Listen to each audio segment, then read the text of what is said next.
Olá, Universo Sertanejo, olá, Agrociente. Hoje nós estamos aqui no estúdio com dois engenheiros, duas feras, uma do setor da construção civil, do setor imobiliário e outro do agronegócio, o professor Fernando Giuliatti, né? Nosso amigo já de casa, e Jocélio, lá do Tocantins, aí, né, Alemã? Veio bater um papo com a gente aqui no nosso estúdio em Uberlândia.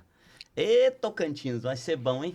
Olá, Brasil. Hoje a gente vai fazer um bate-papo aqui sobre o nosso país, né? A gente vai aprofundar aqui a visão dos senhores que estão nos dando a honra de estar aqui nos estúdios do Universo Sertanejo. Vamos falar um pouco de Brasil. É isso aí, é isso aí. Bom, vamos de nosso anfitrião do Tocantins, né, professor? Vamos, Jocélio. Tudo bem, Jocélio? Tudo bem, obrigado aí pelo espaço, é uma honra estar aqui com vocês. Aguardamos muito que tivesse esse ambiente, né, do Universo Sertanejo para que a gente pudesse discutir Brasil aqui. E nós estamos tendo essa oportunidade. E é uma honra estar ao lado do meu querido amigo Giuliatti, né, aqui um companheiro de luta da engenharia do Brasil. Esse homem não para, esse Giuliatti, rapaz. Você liga pra ele, uma hora ele tá no Mato Grosso, outra hora ele tá no Espírito Santo, outra hora ele tá na Bahia. E Rodando, né, vamos professor? em frente. Trabalhando, né? Cobra que não anda, não engole sapo, hein? Maravilha. Fazendo referência, Claudinha, ao cacife das pessoas que recebemos aqui, temos um mestrado e um doutorado. Então, Olha esse aí. é o nível da galera que está vindo aqui nos estúdios. Deixa eu começar a primeira pergunta. Vambora. Quem dos senhores aí se atreve a responder? Qual o futuro do Brasil? O futuro do Brasil precisava ser dos brasileiros, né? Eu acho que o futuro ele começa a ser transformado nas mentes, né? Então a gente tem que deixar de copiar. Eu acho que hoje, com acesso à informação, eu acho que é a primeira vez que o Brasil, nós brasileiros, temos acesso à informação em tempo real igual o chinês, igual o americano, com a inteligência artificial na nossa mão, com acesso direto à internet de alta qualidade. Não tem mais o delay, né? Quer dizer, o que acontece nos Estados Unidos está na sua tela hoje. Então, talvez hoje nós temos o direito de sonhar por nós mesmos e planejar um país do futuro nós mesmos, não dependendo das forças internacionais, do plano da China ou dos Estados Unidos. Eu acho que a gente pode se posicionar. Mas a gente fica esperando os governantes. E, na verdade, pela primeira vez também, a gente tem muita força no interior do Brasil. Então, as decisões, elas são, pela primeira vez, vêm de dentro do Brasil, porque as decisões não adianta mais a Faria Lima... Não adianta mais a Faria Lima decidir, não adianta mais o Senado decidir, se não estiver reverberando lá na ponta, né? A gente vê pela força política do agro, que foi se consolidando até no Congresso Nacional, né? Eu acho que seria o setor mais representado hoje, com mais força, né? E a força da tecnologia lá na ponta. Então, eu acho que a gente tem uma expectativa hoje, uma oportunidade de fazer Brasil por nós mesmos. Professor Giuliatti, tem o mesmo otimismo? Eu vejo que, apesar do momento que eu considero de transição, nós estamos numa transição política, é um ano eleitoral, grandes cargos e posições no país serão definidos, desde presidente até um deputado estadual, passando pelos governadores, mas o povo brasileiro, a população, que eu falo povo, onde tem a cultura, onde tem o desporto, o esporte, o lazer, clama por melhoria de vida. E eu acho que a condição do brasileiro ela está subjugada justamente às decisões, né, políticas centrais. Jocélio comentou do Senado, o Poder Executivo, né, o Judiciário no país, ele tem uma pegada muito forte que define os nossos destinos, mas eu vejo a grande preocupação que eu tenho para o país alcançar a missão que ele tem que alcançar, a posição, é o investidor. Nós estamos aqui no Universo Sertanejo, no Agrociente, são setores que movimentam, de alguma forma direta e indireta, o país, que está na cultura, na formação do brasileiro, mas nós temos que entender que o momento é de olhar, olha, tem o efeito China, tem o efeito Trump, mas eu creio que nós temos que ter o efeito Brasil. É um momento de Copa, talvez o Brasil conseguindo ou não mais um título, mas o mais importante é o país, é a cultura, a educação e o desenvolvimento socioeconômico. É um momento de transição onde a pegada política é muito importante para definir essa transição e o nosso futuro. O Jocélio até comentou, por exemplo, que praticamente todos, né? Todos têm hoje o mundo na palma da mão, né? A velocidade, né? E essa velocidade de que forma ela vai ser tratada e mensurada na qualidade, na educação, né? Porque que a gente percebe aqui? Percebe que o conhecimento é né, a solução, talvez, de muitos problemas sociais. Esse seria esse caminho mesmo de conhecimento, Jocélio? Eu acho que é a condição de troca, né? Eu acho que, vamos só pensar, eu sou do Tocantins, nós estamos aqui em Uberlândia, cidade que eu admiro muito, vi desenvolver, mas isso era longe, né? Era longe, você tá lá em Palmas e tá em Uberlândia. Hoje é perto. As proximidades são... E às vezes você saía do Brasil para buscar uma resposta fora do Brasil, e se a gente interrelacionar nossos conhecimentos regionais, já temos uma riqueza grande de experiência, né? Eu acho que talvez seja isso. O crescimento das cidades, além de capitais, né? E essa capacidade de viver economicamente. Isso no meu estado, por exemplo, tem 2 ou 3 cidades que vivem economicamente independente de capital, que no caso Uberlândia é o grande exemplo nacional, né? De uma cidade que vive por si só, sem depender da capital. E aí a gente está falando aqui de Barretos, de outras regiões do Brasil. Eu acho que a gente cria um ambiente hoje de troca de experiência. Eu acho que o grande progresso do mundo, principalmente hoje com a inteligência artificial, professor, é que, sabe, os trabalhos técnicos que eram guardados, hoje estão sendo lidos pela inteligência artificial. Então, você tem que ter acesso a todo tipo de conhecimento muito rápido, né? Se você souber o prompt adequado, você chega no trabalho mais específico que foi publicado. Então, isso dá uma rapidez. Eu acho que nós temos que aproveitar muito esse momento, porque também as coisas acontecem e elas mudam. Você tem oportunidades que abrem espaço e depois essa mesma oportunidade elas fecham, né? É natural esse abre e fecha. E nós estamos vivendo um momento de extrema abertura, né? No interior tem internet, quer dizer, todo mundo tem acesso à internet. Já pensou isso? Você tem um link de uma Starlink no seu carro o dia todo, em qualquer lugar, e é um custo muito barato, né, gente? Né? Então, eu acho que existe uma oportunidade de um país periférico, como é o Brasil, né, de acabar indo para o centro por aproveitar essas oportunidades. Deixa eu apimentar essa visão sua, Jocélio. Veja bem, nós citamos aqui China, Estados Unidos. Vamos pegar as maiores potências, China, Estados Unidos, Rússia. Essas 3. A Europa também já teve hegemonia no mundo, tá em baixa hoje, pelo menos é o que a gente percebe. Mas o que esses 3 países têm em conjunto?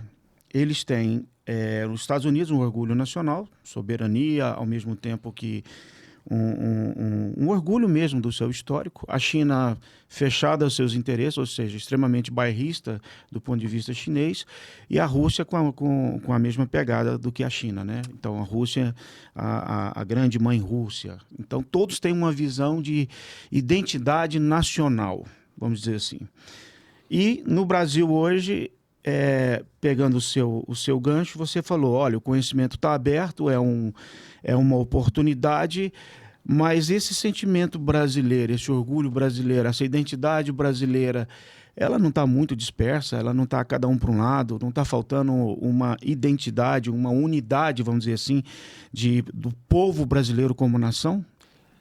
Eu acho que é o que falta, né? Nosso sentimento tupiniquim, né?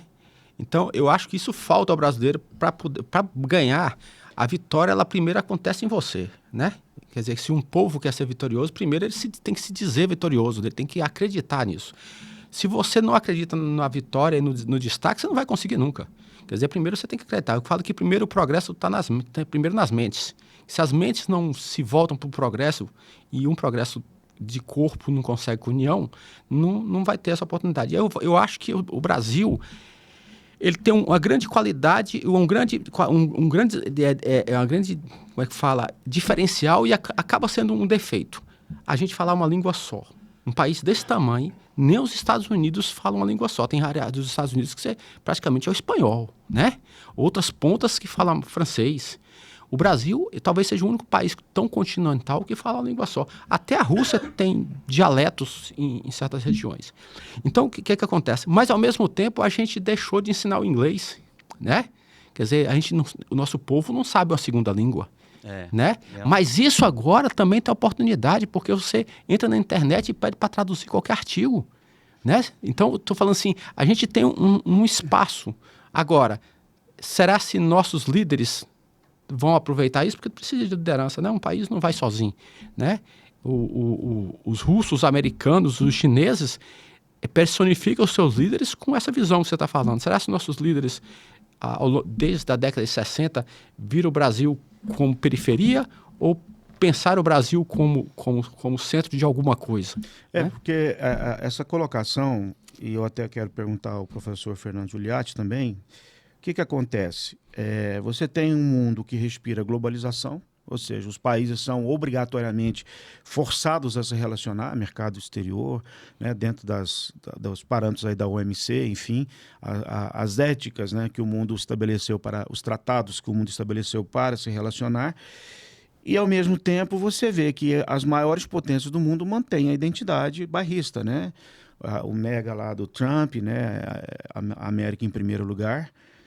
A Rússia, a grande Rússia e o chinês aí, o grande dragão vermelho, que sempre se impôs. Hoje vive um capitalismo socialista, né? Mais ou menos isso. É um híbrido. O senhor Fernando, o professor Fernando Giuliatti, o senhor rodou bastante o Brasil, o Josélio também, mas 27 estados, um distrito, né, dentro desses 27, uma diversidade é a mesma língua, porém quase que 27 dialetos, a mesma cultura. Na seleção brasileira nos encontramos, somos um só país. Na política estamos 50-50, estamos bifurcados, né, polarizados. O senhor não acha que está faltando só esse gancho de unidade de país, de pensar como um só país, um só Brasil? Essa pergunta é muito importante. Complementando a fala do engenheiro Josélio, o que eu entendo hoje, nós temos a IA dominando os meios de comunicação, a biotecnologia, a engenharia genética, seja numa vacina, seja no agro, presente em produtos tecnológicos já sendo utilizados pelo agricultor, mas eu vejo também um diapasão, uma defasagem grande na formação. O Cláudio Vilela falou dessa questão da formação, quero fazer essa pegada, porque fui por 40 anos educador. A nossa geração, eu chamo que a geração de 50 até 60 foi a geração que construiu esse país, as duras penas, e nós nos incluímos nessa geração. Tivemos que aprender tudo na marra, o computador, a telefonia, o digital, tudo. Me lembro quando lançaram o primeiro computador, que foi o XT, eu tinha medo de ligá-lo na tomada. É sério. Eu fazendo um curso de doutorado, medo de ligar o computador, achando que ele ia explodir. Imagine, isso num curso de doutorado. 1990. Era uma transição, né? Porque veio do livro, né? Isso. Mas aí que eu... Exatamente. Da biblioteca. Aí, vamos voltar ao livro. É inadmissível ver um jovem, 16, 17 anos, já no segundo grau, que não sabe tabuada, que não sabe matemática. Está tudo errado nesse país. Como é que nós seremos grandes se a formação está equivocada? Não vou discutir aqui o método de ensino. Eu sou contra o método Paulo Freire, que está nas entranhas da educação brasileira. Então, o que eu vejo é a formação. Para sermos grandes em tecnologia, em crescimento econômico, em geração de emprego e renda, temos que ser grandes na educação. Então, para mim, essa grande defasagem, nós temos que fazer uma revolução na educação brasileira, começando no ensino fundamental. Podemos discutir isso no outro momento, mas é importante colocar esse ponto. Em relação aos dialetos, nós vimos aí um candidato à presidência ser criticado por alguém do Supremo pela forma de falar. É impressionante. O mineirês. Poxa, está entranhado na cultura mineira a forma de falarmos. Não, expressarmos. Eu particularmente vou falar mineirês. Eu tenho orgulho de falar, Sim, então, de falar mineirês. imagine isso aí. Eu vejo assim, nós temos dialetos, sim, José. Assim como eu estava num elevador em Nova York com meu filho, visitando meu filho que fazia um intercâmbio cultural em Nova York, nos Estados Unidos, e apareceram 2 jovens americanos falando dialeto, né, do Bronx ali. Eu não entendi nada. Meu inglês também não é dos mais assim, de nível elevado. Mas meu filho entendeu tudo. Ele é um jovem, ele entendeu que os caras estavam falando de dialeto, ele entendeu tudo que os caras falaram. E os caras estavam zoando com a nossa cara, de 2 brasileirinhos que estavam... Então, imagine, lá eles têm, nós temos também. Agora, a nossa língua, José, não estou aqui discordando, é o português, né? A nossa formação inicial. Segundo Aires Brito, nós fomos colonizados de forma errada. O Brasil começou errado, por isso que o país ainda não deu certo. Começou errado, né? Os visão portugueses extrativista. E com quem veio para cá, visão extrativista, veio para cá o transgressor, né? E outras pessoas... O pior do mundo. Os piores vieram para cá. Nos colonizou. Então começamos errado. Então o que eu vejo, para sermos uma grande nação, temos que passar por um momento. E eu vejo o seguinte, do Iapoca ao Chuí, 27 estados, mas é o país mais poderoso do mundo. Claudinha... Como que o país mais poderoso, não te cortando, N, em recursos minerais, no subsolo, na biodiversidade, nós sabemos da importância da biodiversidade hoje para o agrociente, né, que essa cultura dos biológicos. Então, um país tão rico, como que o povo ainda continua, o povo brasileiro como um todo, abaixo dessa linha mediana, da linha do desenvolvimento humano. Então, eu vejo que temos que repensar o país. Claudinho, antes de passar para você, a pergunta para os dois. Fala-se muito da geração Enzo, a geração Z, como queira. A nossa pegou a transição, né?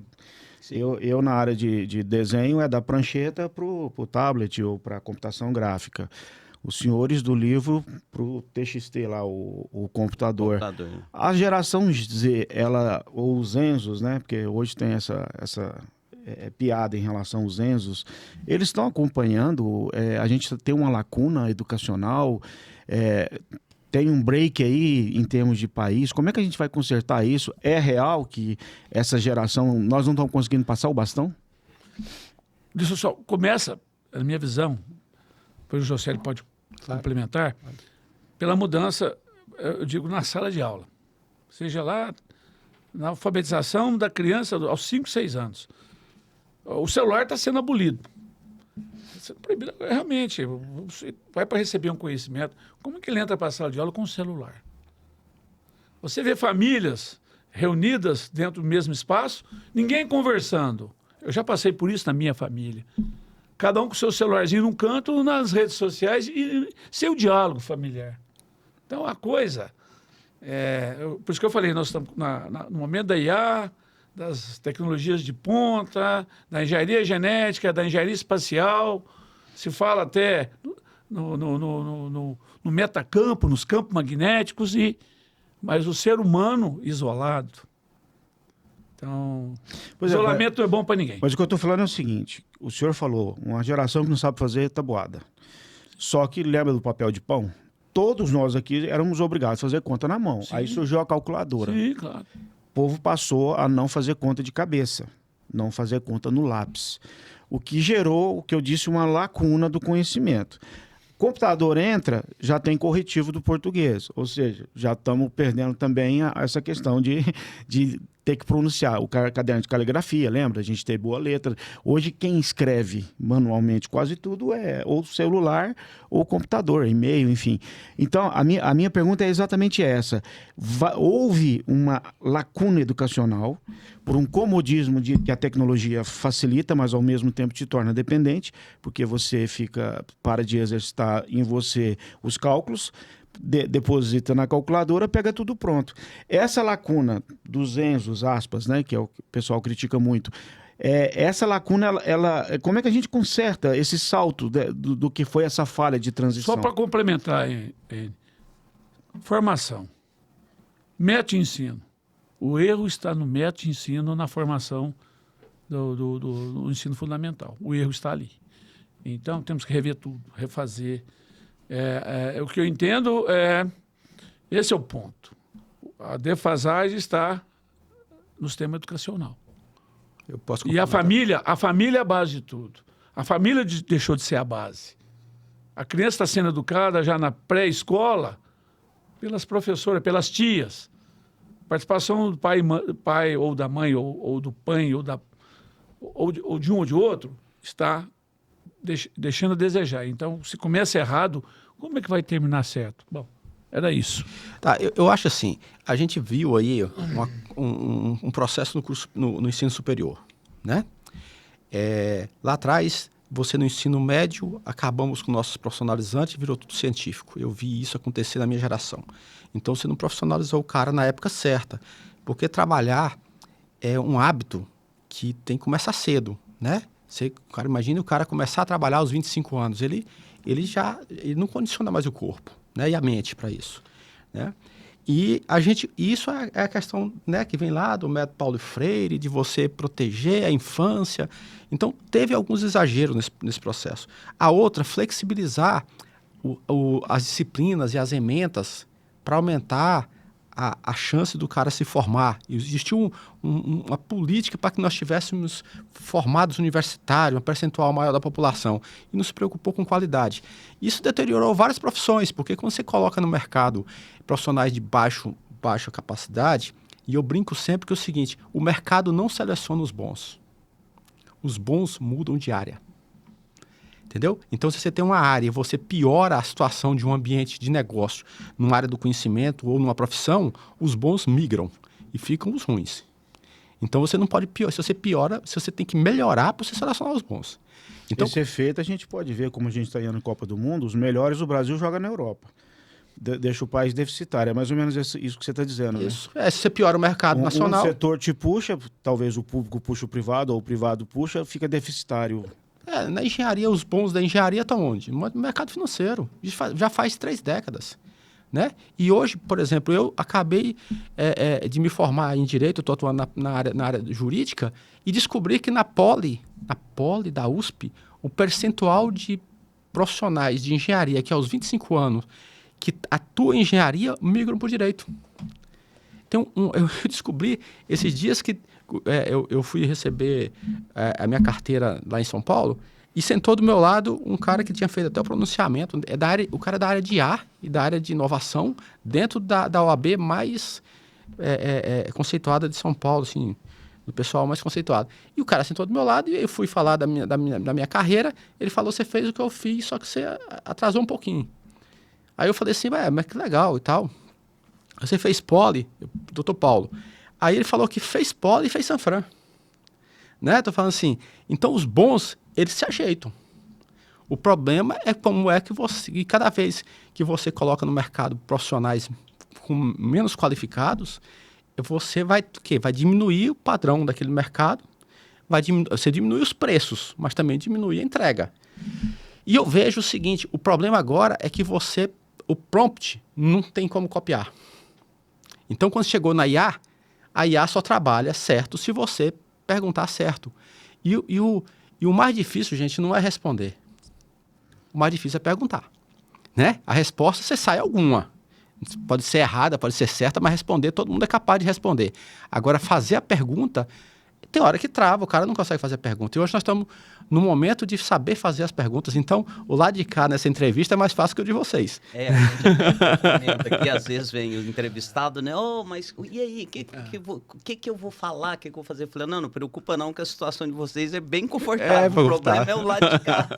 Com certeza. Para perguntar. Com certeza. Então, correto, a pergunta boa é que vai te dar a resposta subsídio, boa. A resposta boa.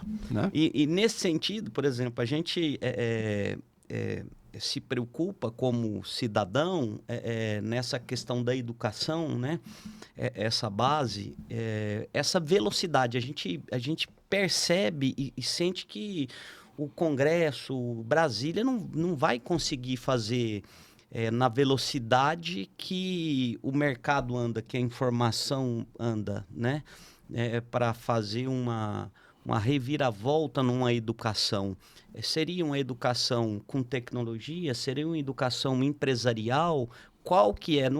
A gente sente que parece que o país, ele ele vive num imbróglio de problemas entre eles e não tem um propósito, um planejamento no sentido de educação, segurança e saúde. Né? Infraestrutura.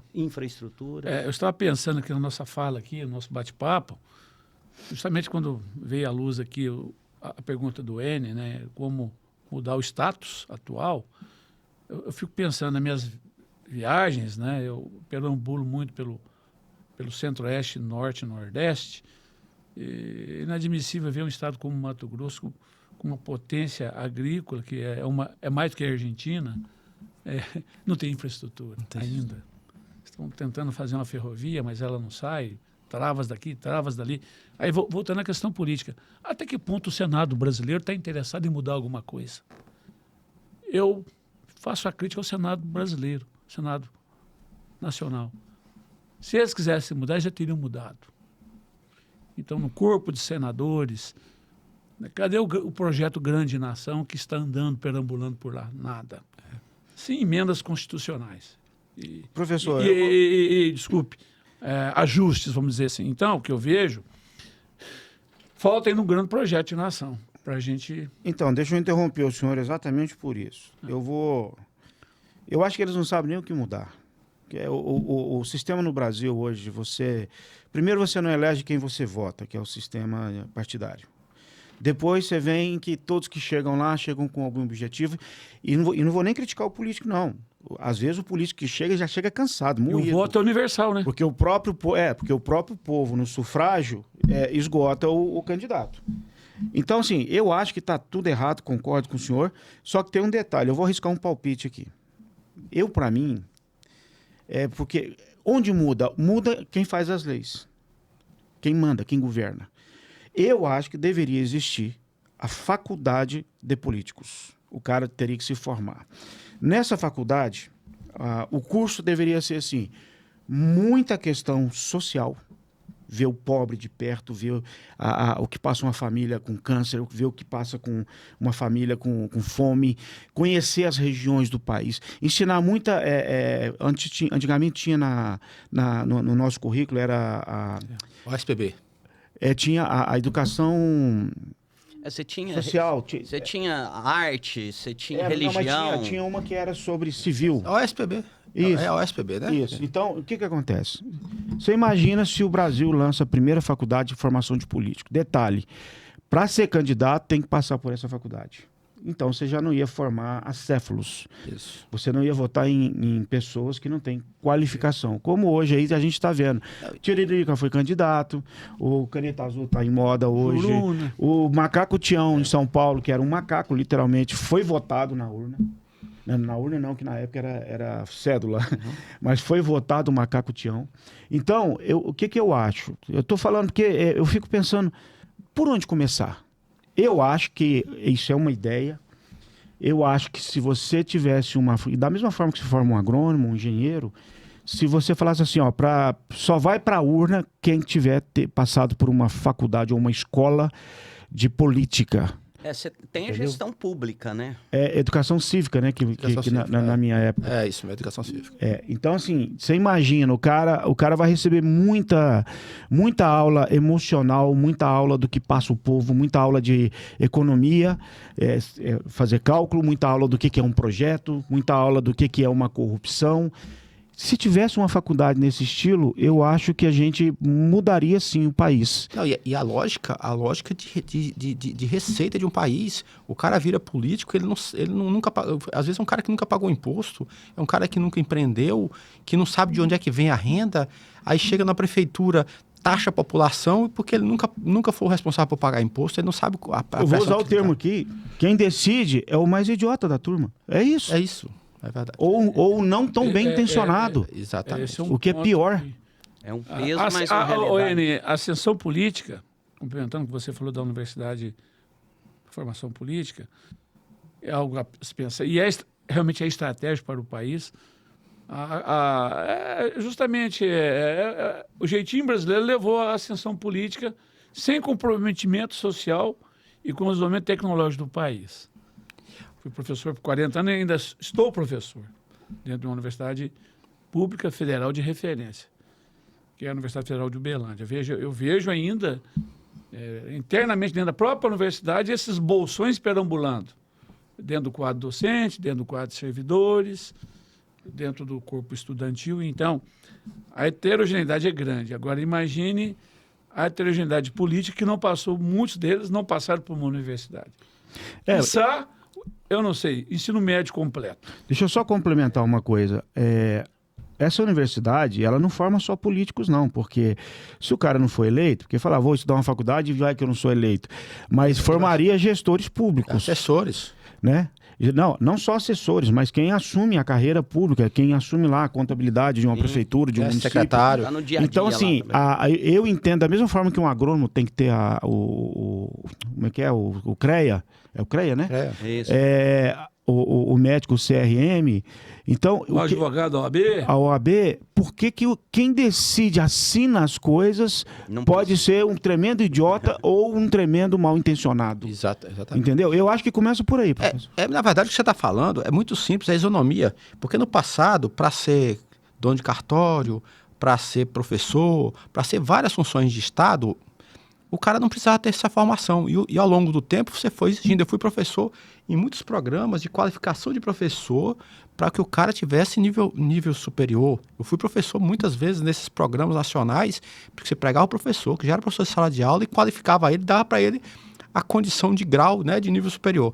E o que talvez a última etapa seja ela. Nós estamos só falando isso é isonomia, quer dizer, o cara teria que... Se o cara quer ser candidato daqui a algum tempo, ele que estude para isso, né? É de 4 em 4 anos. Um projeto a longo prazo, uma faculdade, por exemplo, de 3 anos. De 3 anos. Suficiente para o cara ter injeções, pílulas, de muito respeito humano, de muito respeito à divergência racial, muito respeito à diversidade como é que fala? Sexual das pessoas. Até a questão ideológica também. Exato. Ideologias, temos ideologias mas diferentes. o que eu estou defendendo aqui como ideia é que, por exemplo, que continue assim até que saia os primeiros formados, né, de uma faculdade nesse sentido, mas principalmente muita educação cívica, educação moral, educação de humanização de quem vai assumir a caneta.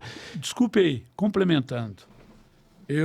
Acho que o Jocélio, não sei vocês dois, eu sou da época que, no grupo escolar, que era da 1ª à 4ª série, depois nós tínhamos que fazer admissão ao ginásio, nós tínhamos educação moral e cívica. Moral e cívica. É isso, moral tá tentando lembrar. Cadê a educação moral e cívica? Você era obrigado tanto tempo a que acabou perfilar, que eu esqueci o nome. cantar o hino da bandeira, o hino nacional, Exato. para entrar na sala de aula. Passei por isso. Sim, Poxa. todos nós aqui passamos por isso. Educação moral e cívica. Educação Não, e era moral. emocionante. Por isso que eu falo, os valores foram plantados. Perfeito. Talvez essa geração Enzo que eu falei, que o povo fala, geração Enzo, por ela não ter essas sementes de patriotismo, sementes do que é uma família, do que é uma religiosidade, etc., mesmo que queira ficar sem religião, sem problema, mas pelo menos conhecer que há isso, que existem esses valores. Mas Eu choro às vezes, desculpa, mas é importante essa fala agora. Eu até me emociono. Eu estava em Belo Horizonte, num evento de movimento partidário, que não veio ao mérito agora, e eu estava aqui, numa área de Belo Horizonte, de pequenos empreendedores, pequenos feirantes, quem faz seu produto, o sujeito faz uma pimenta, N pimentas diferenciadas, o que faz lá o queijo, o que fazia um defumado, lá várias famílias. E aí eu conversando um por um a dificuldade que esse pessoal tem para continuar no negócio, para produzir e pagar as contas, pagar boleto e sobreviver no negócio. Então a coisa começa na própria dificuldade do empreendedorismo alçar maiores voos. Então, a questão política, a questão financeira do país, a questão econômica, afeta justamente quem produz e quem gera emprego e renda no país. Isso afeta também a formação. Porque aí vai dificultar o acesso a bom senso de formação, porque o Estado, nós temos que tirar o peso do Estado. Realmente, o Estado não pode ser responsável por tudo. Aí vem as parcerias privadas, vem as relações com o empresariado, para que a coisa aconteça. Mas cadê esse elo aí? Por quê? Amarras políticas, amarras legais impedem o sujeito de fazer o franguinho e vender numa feira livre. pronto. Sim. É isso. E o Estado, quando entra para taxar. Né? Ou tirar aquele sustento ali, né? O professor está quase dizendo isso aí, eu também vejo. Eu acho que, poxa, eu acho que tem que enxergar diferente, precisa trazer, qualificar essa pessoa, e organizar ajudar essa pessoa a empreender, entendeu? Né? Porque o problema não é esse que está ali na ponta vendendo uma mandioca que ele trouxe lá da fazenda ou plantando, entendeu? Não é esse. O cara cria lá um determinado um frango e ele não pode mais comercializar o ovo caipira, enfim. Eu conheci o grande projeto Vera, acho que é importante tocar nesse projeto Tocantins, mas o Jocélio está aqui, é um dos idealizadores do projeto. É um projeto, não é um projeto pessoal, muito menos, é um projeto, eu falei para ele, de Estado, de país, né? Projeto Vera, que é justamente levar todo o conhecimento cultural, até do próprio universo sertanejo, das feiras, né? Das feiras culturais e tecnológicas, passando pela música. E aí você vê as amarras dentro do Estado. É no município, é no plano estadual. O projeto não é que ele está avançando, ele está avançando muito lentamente pela necessidade urgente da região do país. Se você pegar o estado de Tocantins, ele é um estado central dentro da organização geográfica brasileira. Então, aí o Jocélio pode falar melhor sobre isso, mas eu falei para o Jocélio, deveria andar mais rápido, mas não anda. Mas acontece o seguinte, o que é engraçado do estado? Nós somos técnicos, né? A nossa atuação sempre foi técnica. Existe uma faixa do Estado que funciona. O que nós estamos trazendo para essa discussão é a faixa de cima, que não tem projeto de Estado, tem um projeto de poder e está vinculado a mandatos. Então, o cara ele sai de um mandato para prefeito, ele tem que eleger o deputado, apoiar o candidato a governador para que, na próxima vez que ele for candidato ou o grupo dele for candidato, ele tenha o apoio de volta. Então, no Brasil, virou um ciclo que o mandatário, ele não tem tempo para trabalhar. Ele saiu a eleição, ele já está pensando na próxima, né? Então, ele virou um profissional e ele esqueceu que é um funcionário público, ele tem que cumprir horário e que ele tem que resolver problemas de verdade e que o projeto de poder dele tem que estar submetido ao projeto de Estado, né? E aí você vê numa faixa inferior, e eu sempre trabalhei nessa faixa, que é do funcionário de carreira, esse cara funciona. E ele não funciona mais porque a parte de cima não ajuda. Trava. Então, nós estamos pensando que é o seguinte, o cara que é o nosso representante político que recebe o voto direto, ao invés dele ser a vaselina, né? Ali o cara que bota o lubrificante para a coisa rodar, ele vira areia. Porque se o trem rodar, pode ser que ele perca o poder. Então, ele trabalha nessa direção. Então, isso talvez seja um defeito da nossa democracia que precisa ser corrigido. E aí tem que ser corrigido onde? Pela lei. Aí nós temos a casa mais importante, que é o Senado, é naturalmente conservadora, porque é voto majoritário, né? Então, o Senado, no passado, foi até bom o Senado ser conservador, porque evitou algumas, como é que fala? Algumas aventuras. Mas chega uma hora que na hora que precisa avançar, acaba sendo também a trava. Não vamos ser injustos aqui. Para mim, tem 3 tipos de político, né? Você tem os idiotas mesmo, os acéfalos, que aquela coisa da tartaruga em cima do poste, você não entende como é que ele chegou lá, né? Que é talvez um voto de protesto que bota alguém que é inesperado lá. E eu não estou citando nomes, eu estou dizendo que é um problema sistêmico, né? Estou falando do todo. Aí você tem o mal intencionado mesmo, ou seja, o bandido, literalmente, o político bandido.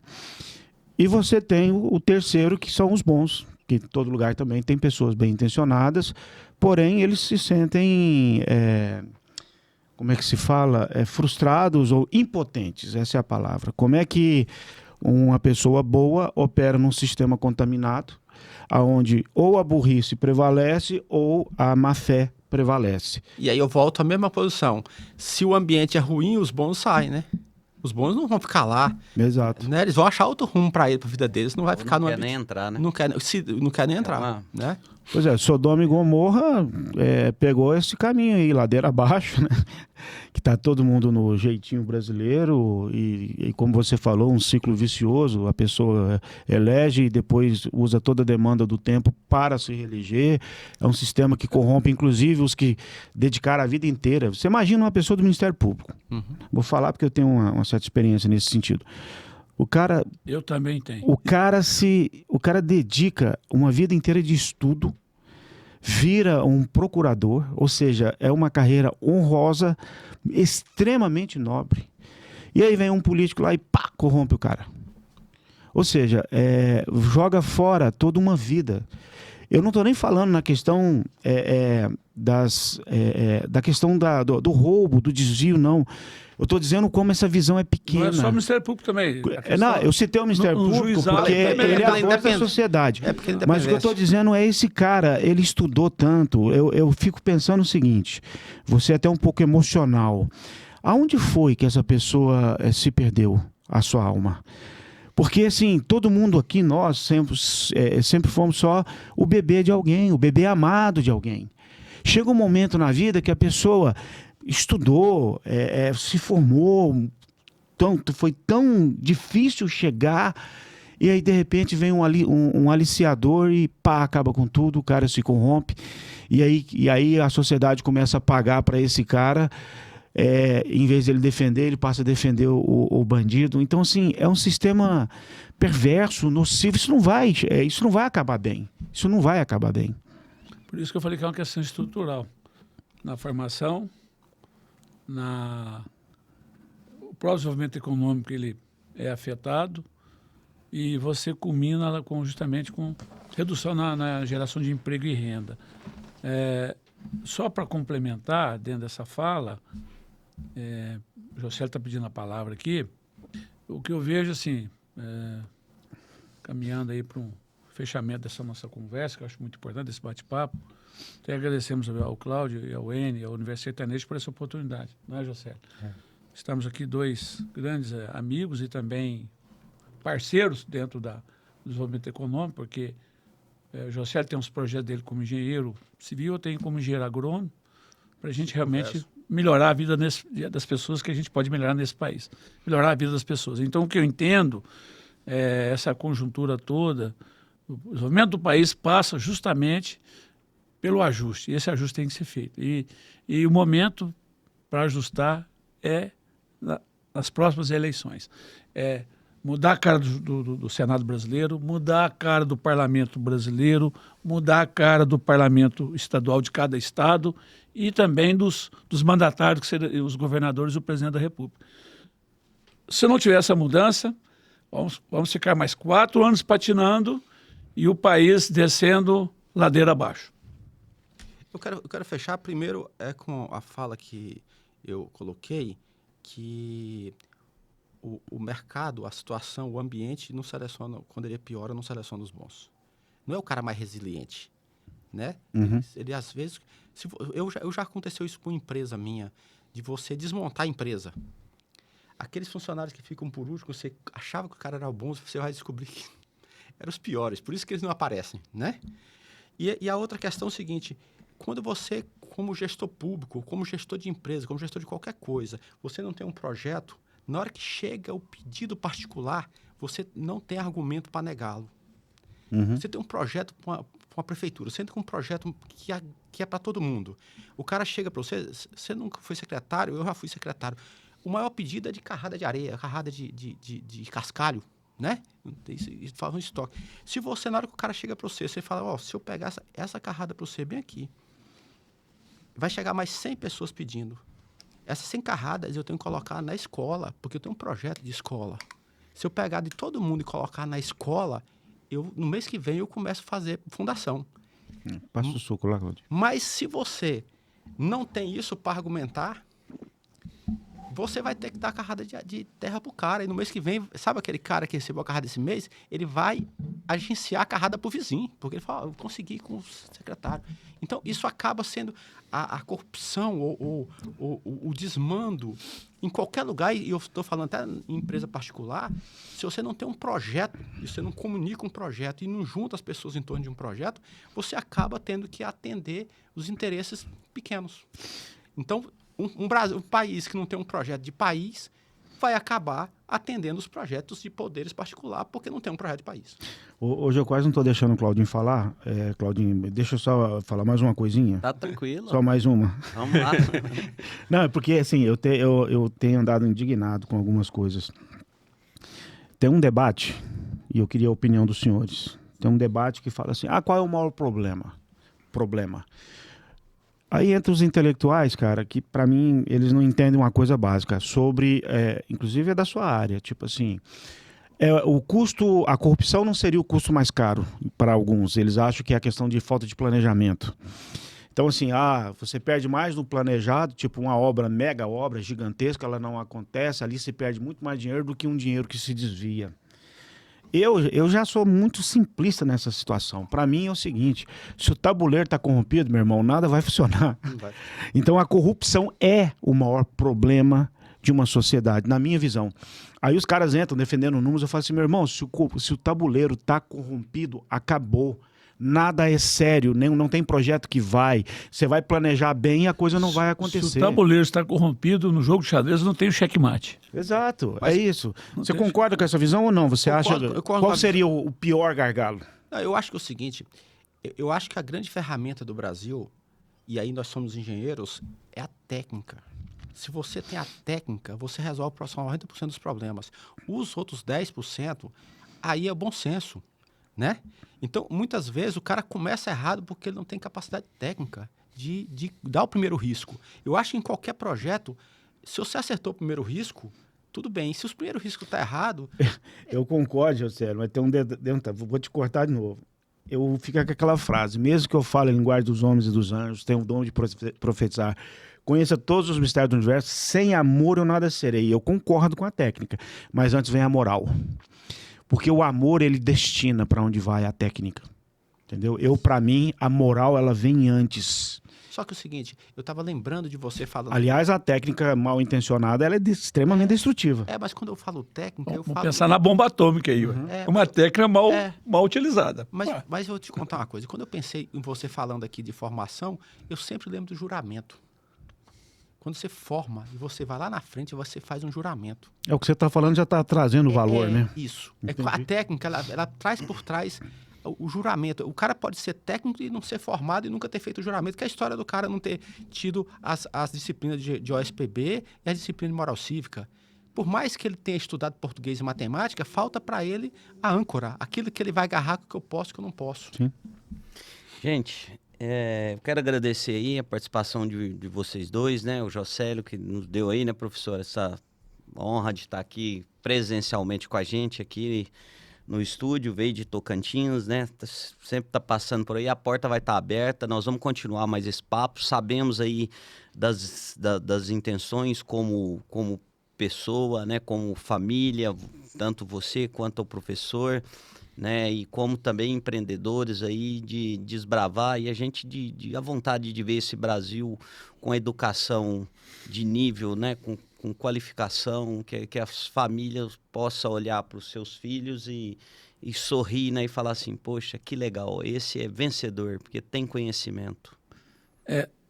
A questão colocada na última fala, vou pedir mais um minuto aí. Tá? Fica à vontade. Tranquilo.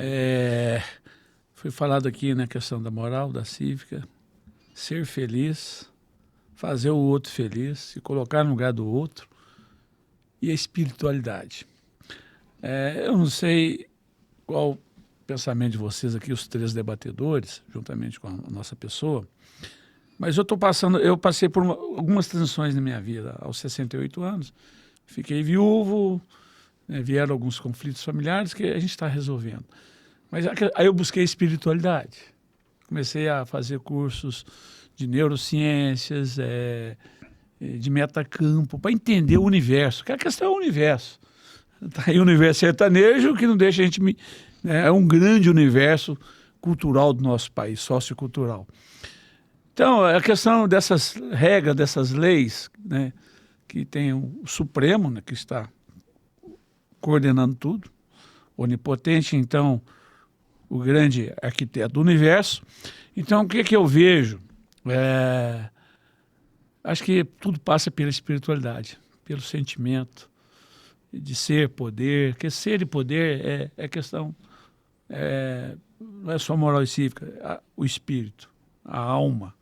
Se não tem alma, não tem crescimento, seja ele tecnológico, cultural, seja ele no agro, que a gente defende tanto esse agro brasileiro, né? Esse agro sustentável, não é, Cláudio? Esse é o nosso grande projeto dentro do agro ciente, envolve também o projeto Vera Cruz, no Tocantins.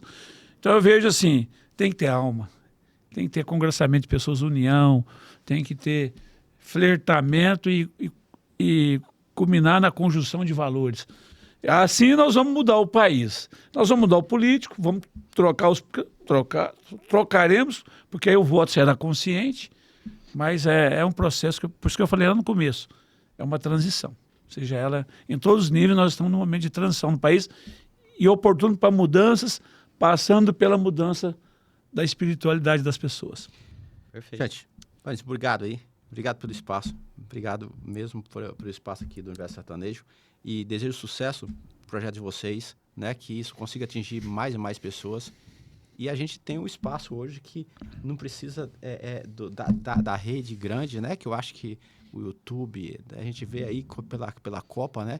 A mudança de postura e de comportamento que a Cazé está trazendo, né? Através da Copa, né? De influenciar a vida de pessoas de forma definitiva. Então, eu acho que a gente tem um ambiente muito mais líquido. Aí você falou um pouco antes aí da bomba atômica, a gente já tem que saber se isso não é uma bomba atômica para a sociedade e que a gente consiga aproveitar isso. Eu agradeço, é um prazer essa conversa, já fiquem convidados para a gente dar continuidade. O Agrociente e o Universo Sertanejo, eu sempre falo aqui, o intuito é provocar os erros e incentivar os acertos. Então, o que a gente faz é um debate para a reflexão de todos. Nunca somos a verdade, né? Ninguém está pretendendo ser a verdade, mas o debate provoca reflexões e talvez inspire quem nos ouve, quem tem realmente a caneta, o poder de decisão, de tomar caminhos melhor. Eu acho, resumindo, moralidade técnica e um sentimento de país é muito importante. Eu acho que esse é o caminho para a prosperidade. Universo Sertanejo, obrigado a todos. E Agrociente. Estamos juntos. É isso aí. Obrigado.